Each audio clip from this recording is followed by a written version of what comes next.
Hello. I am coming to you in a last minute live stream today. Wanted to share a little bit about my stories. I'm hoping my laptop won't shut down because I don't have my power cord with me. So I'm hoping it'll hang in there and we'll be able to chat a little bit. Um, oh, my phone just dropped. Hold up one moment. There we go. Well, I just want to chat with y'all a little today and just share a little bit about my story and how I started my business. My name is Angela Tam. For those who are new, hello, hello, join in, welcome, welcome. I am a mental health therapist for the past 10 plus years and an entrepreneur. My family has my partner and I do some short and long term real estate property management on the west and east coast of the United States. And we've been doing that for about 15 years now. We also are doing some unschooling for our kids. We have a lot going on the home front and also like in our businesses. So I know what it's like to juggle multiple things all at once. Mm. Um, I wanted to share that my parents are, I'll share a little bit about my story. My parents are Chinese Vietnamese refugees, came over during the war, moved from California to New York City and settled in New York City. They're still there right now. My dad has significant health issues, and my mom is his caregiver. My family, my whole extended family, is actually still in New York City in that metropolitan area. Shout out to that side of the family. I'm in Seattle with my family, and I moved away like right when I got married, basically, which was 15 years ago, which I can't believe, which it's that much time has passed. I am consider myself queer, non-binary. My pronouns are she, they. I consider myself a pansexual person and really trying to explore that part of my sexuality as I'm like inching towards my 40s. I consider myself um, self diagnosed with complex PTSD and ADHD and still working through the effects of that in my business. And that plays a big part of that's a big part of my story in my business and how I manage that in the day to day. And also working with, still right now, working as a mental health therapist to about 10 clients. I see about 10 clients a week, all virtual.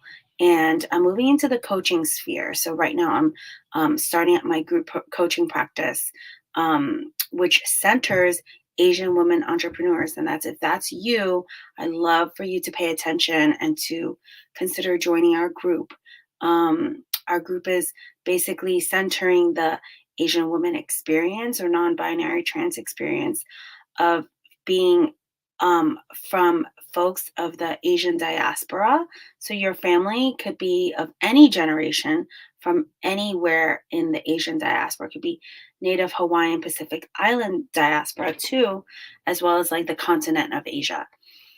And so folks that I usually work with are Asian American, Asian Canadian, Asian Australian, Asian European, but are not limited to those areas. Um, I love to work with entrepreneurs who have their own businesses, who are like basically the first, only, and different in their field. They have like a specific niche, they have a specific skill set, and they are first in their family to perhaps hit um, their income level, or they're first in their family to like be um, graduating from their education institute, or they're only in their field. Shout out to Shonda Rhimes for creating the first only different framework. The first in their family, the only in their field, like the only person that's doing entrepreneurial stuff in their field with other folks, a different they have different identities that other people, other colleagues don't share. So like you might be the only one doing your niche business, selling products, or being a life coach, or being a therapist. Um, and you are the only Asian person in your circle doing that, or like the only maybe like what's different about you is that you have like a certain skill set, and maybe there's like not many people that have gone before you to guide you and mentor you as you're noticing you're hitting different like roadblocks in your business and your personal development. And that's where I come in. My work is basically centering Asian women entrepreneurs who have a desire to do this professional development work that is conscious, this inner professional conscious development work that centers your inner experiences, your historical experiences, your familial experiences, your cultural experiences, and like inner growth work that will ultimately pay off in your business. And I'll talk a little bit more about that in a little bit. And after I share my story, um, and just wanted to share if you want to apply, my coaching group is closing on May 12th. And I'm accepting applications right now, taking phone calls. Schedule a link in the bio right now. Um, the link is in the bio and my application is there. Fill out the application, schedule a phone call with me. We'll hop on the phone and see if we're a good fit for each other. And then we'll take it from there. As I said, I'm Chinese American. I am second generation. I was not born in the motherland, but my parents immigrated in the 70s, and ooh, there's a lot there with that immigration trauma. My parents came from basically nothing and were really taking a lot of time to work and really just overextending themselves. My mom was really lucky to land a corporate job. I don't know if luck is a word, but like lucky, unlucky.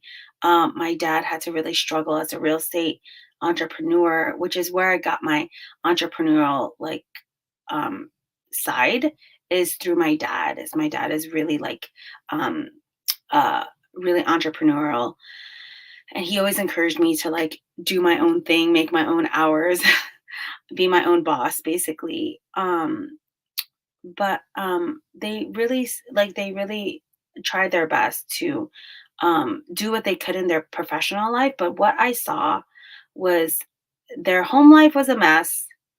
Their traumas were showing up everywhere, and they were just like unable to like succeed in their professional lives. Succeed, and I use that word like over simplistically, but I did not see them really happy at all. And so my dad and my mom fought a lot. Um, they had a lot of marital strife, and they still do probably. I was basically a people pleaser growing up. I was like a good kid. I followed the rules. I checked all the boxes. I remember my mom really seeing me as like a kid who validated her, a kid who was her coach, her confidant. I really basically picked my mom's side in the marriage. And what that meant was I learned that in order to belong, in order to be accepted, sorry, I have like this piece of hair that's like in my shirt, so itchy. Um, I learned that in order to belong and to be accepted and to have a connection with my mom, I needed to be her best friend. I needed to have no boundaries. I needed to not question her. I needed to put aside my needs in order to defer to her. I need to always say yes. And that like really was imprinted in my like foundational years in my like brain about how relationships work. For me, relationships mean you just show up, you ignore your needs, and then you like help others. And I hope that sounds familiar because that like is the cult of mental health therapy, by the way, is like therapists are asked to be invisible, have no needs, and just like show up and like self-sacrifice and help. But I'll get to that part later. I was a socially anxious child. I was super shy. I had eventually like going after going to university and come and graduating, I had a big breakdown and I was like, I need to search for therapy. I need to do some inner work because my family is so dysfunctional. I didn't know, I wanted some answers. So after doing some therapy for a few years, I got married in my early 20s too, and did therapy. And then I eventually had a miscarriage. It's a molar pregnancy. And that spun me into like this, like, space where I needed to like I really felt like I needed to get my priorities straight. I wanted to like pursue more of my goals. That's when I threw myself into uh, enrolling in a master's program for mental health counseling. And at that point, it didn't click with me then, but I was like, I think I would be a really good therapist. And you know what? I actually am. And that was because I have a PhD in therapy practically. I don't mean literally, but practically, because I've been caring for my mom for decades since I was young. And so I knew how to ignore my needs. I knew how to be a blank slate. I knew how to like just like people please. I knew how to be invisible. Hi, shadow friend. Good to meet you. Studio friend. Thanks for joining. I'm just sharing about my story and about how I became a therapist.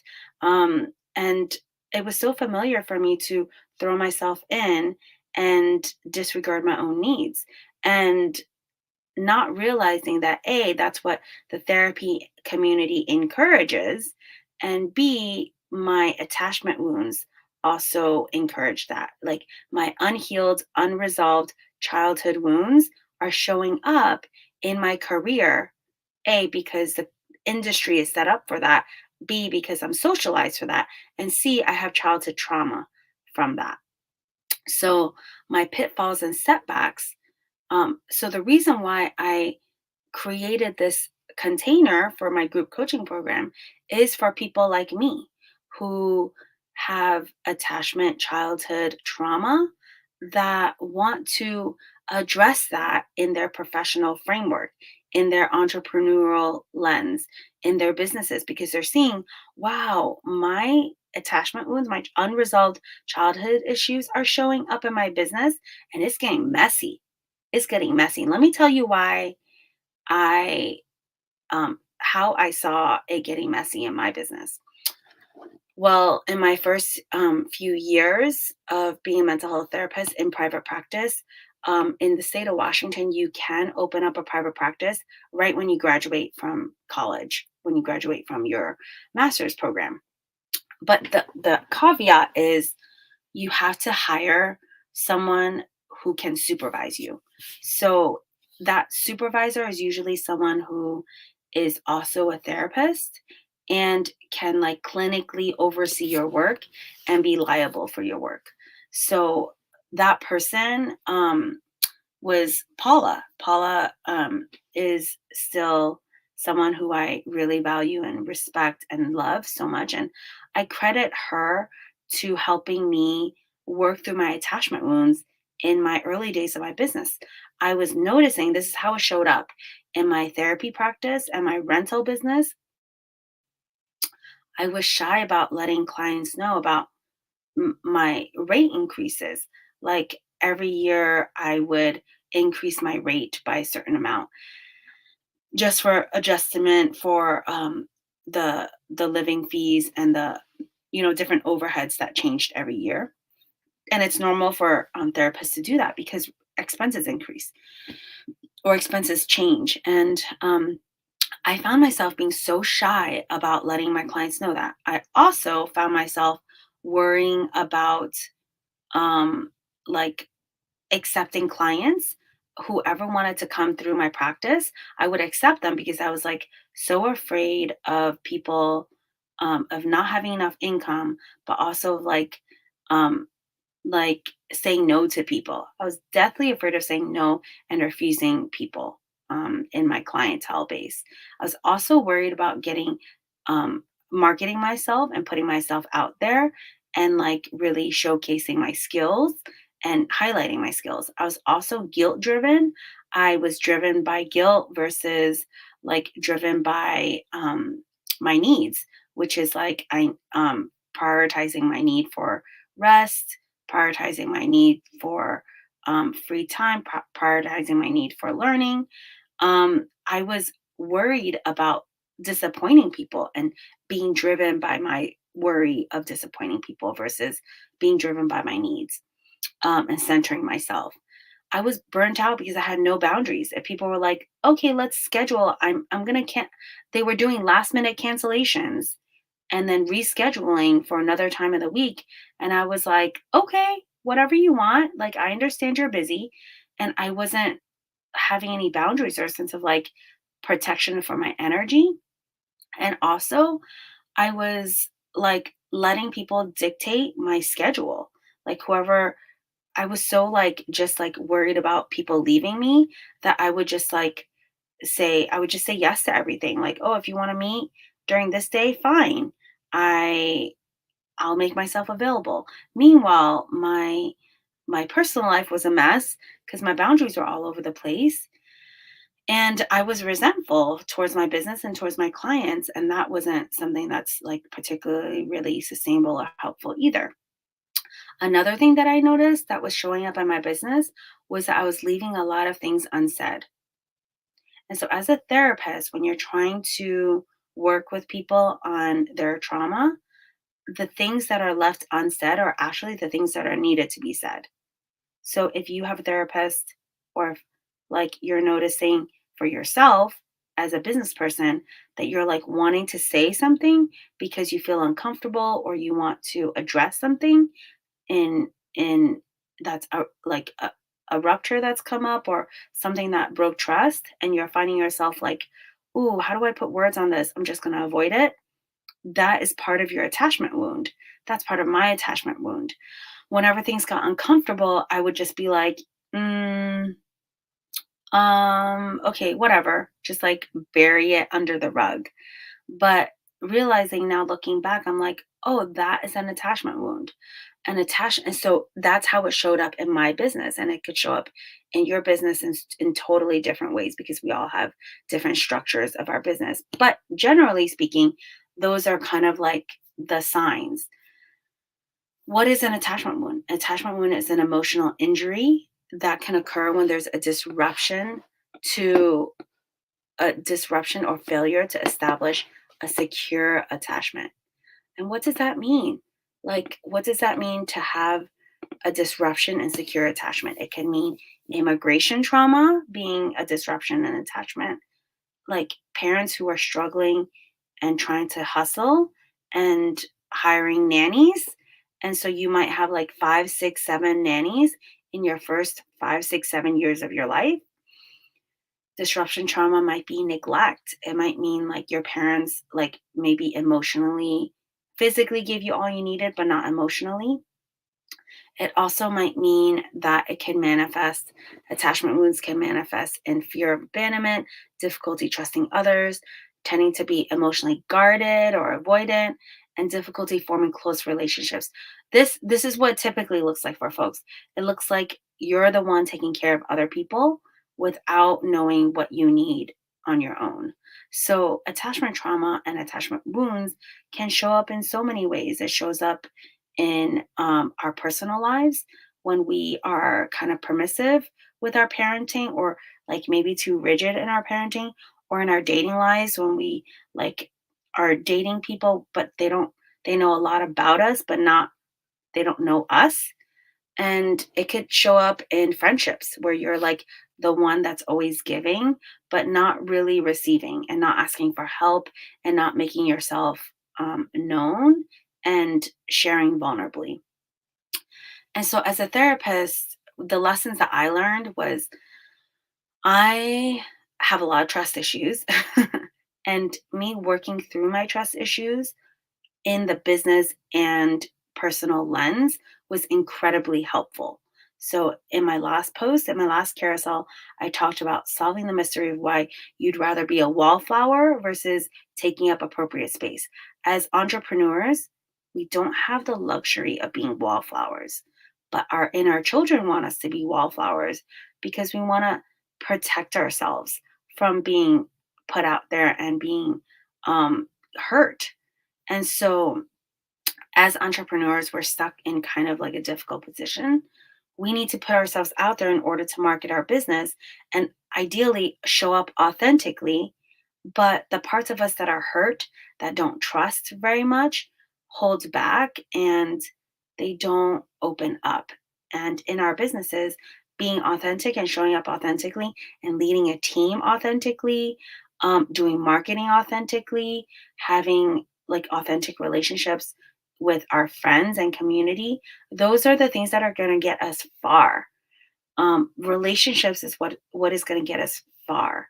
And when we can't build those relationships with others, it's really going to hurt us. So what I learned was first thing I needed to do was build that relationship with myself and work on my inner work, not look at business strategies, not sign up for the program that will give me like X amount of dollars of income when I do this, that, and the other. No, those are external business strategies that will give you a boost in income. I'm not gonna lie. Like, if not every program out there is gonna be great for business skills, but what's really important is to invest in your inner work just as much, if not more, than you invest in your business strategy work, because that is what will be the nourishment that will sustain you, get you far, and will save you so much money because it will prevent you from getting into messes unnecessary messes with your clients, with your marketing, and with your future employees, because you'll have a sense of like, I know what it means to have self leadership. I know what it means to lead myself, to like connect with all my parts, and to like show a compassionate curiosity towards myself, and ultimately like welcome all the parts of myself without judgment. And when you can do that for yourself, you become a trustworthy person for others to do that for with you, and um and for you, like people who you hire as your employee team, people who you work with as your clients, and that trust will be felt because they will see like, wow, that person is working on their emotional maturity. That person is doing that inner work to sustain, to invest in their business. And that was the biggest lesson that I learned was we need that work to fuel our business. We need that work to be the foundation for our business, for our businesses, or else they will die. And I'm not even exaggerating about the death part. Like for me in my business, not only was my like personal boundaries so messy in my business, guess what? Whatever happens in the business happens in the personal, because the professional is the personal and the personal is the professional. It is very much one and the same. Not that like we're trying to be co-enmeshed with our businesses. I'm not saying that, but whatever shows up in your personal life will show up in your business life. If your personal life is messy, your business is going to be a hot mess. There's no doubting that. And there was a time in my life where my life was a hot mess. My marriage was a hot mess. My home life was my relationship with my kids was a hot mess. And I really needed to do the inner work. And my like, and also not to add, like my family of origin life was a hot mess. So my relationship with my parents, my like trauma history, that was just like being projected everywhere. And so for me, like getting that in order was a priority for me. And I invested a lot of resources in that, financial resources, a lot of time and energy in that sphere. So I encourage you to do that work too, to join my business coaching program for women, Asian women entrepreneurs who are leading their own small businesses, to do that inner work with me. In my coaching program, we will look at cultural systemic oppression and how it affects our bodies. We will also dive into like getting to know your inner self, your like different parts of yourself. And then we'll look into how to reparent yourself, how to bring in parts of yourself that have been pushed away, and then how to reparent yourself, and how to like reclaim and just do the things that you didn't get to do as a kid. Like receive curiosity, receive that compassionate inquiry, receive people holding space for you, receive being witnessed and not being objectified, receive like people holding you in a safe space. And space, I mean like relatively space, not every space is going to be like totally safe for everyone, but relatively speaking, I want to make that space for folks to, in their businesses, show up as learners, show up as people who are growing, who are learning. And I know so often we have to keep it together, be the strong ones, to be the people that the fortress people rely on us. For once in our group, I want to invite you to be taken care of, to be learners, to be people who are newbies, people who are like growing in themselves. So that's like what the work that I want to invite y'all to. If y'all have any questions, slide in my DMs. Don't be a stranger. Hit me up with all your questions. Let me know and we'll chat. I can't wait to hear from you. And I hope we can chat soon. Remember, apply in the link of my bio, fill the application, and we can schedule a phone call. I'll talk to you soon. Bye.